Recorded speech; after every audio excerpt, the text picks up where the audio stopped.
Hello friends, my name is Vanshita and you're watching my channel Tech Right Education. In this video, I am going to discuss about Cisco IOS CLI modes. So let's begin our session. So what is the use of Cisco IOS CLI mode?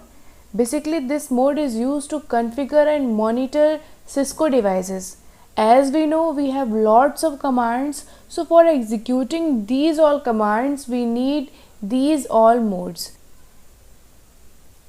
and every mode has its different work. So how many types of mode we have? We have basically 3 types of modes, and these are user mode, privilege mode and global configuration mode. We indicate user mode with the help of this symbol, privilege mode with the help of this symbol, and global configuration mode with the help of this. Now, what is user mode?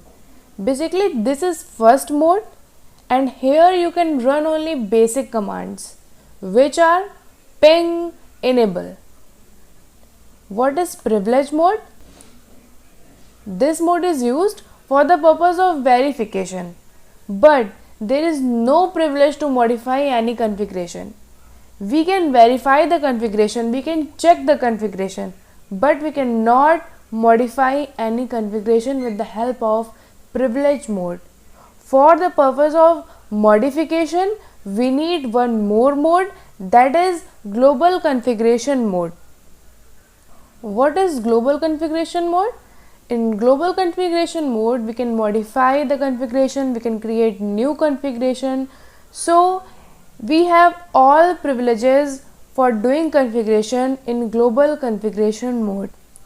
Suppose if we want to go in privilege mode from user mode, then which command we will use? We will use enable command. Similarly, if we want to go in global configuration mode from privilege mode, then what we will do? We will simply use a command, that is configure terminal, and will reach in global configuration mode. There is a short form of configure terminal, that is config T. We can also use config T in place of configure terminal, and we will reach in global configuration mode. Guys, if you like my video, press like button, share to your friends. If you have not subscribed to my channel, then go and subscribe to my channel. If you have any queries, then ask with the help of comment box. You can also ask with the help of my Telegram group, that is Tech Queries, and also join my Telegram channel for the purpose of new updates related to videos, notes, questions, etc. Thank you guys.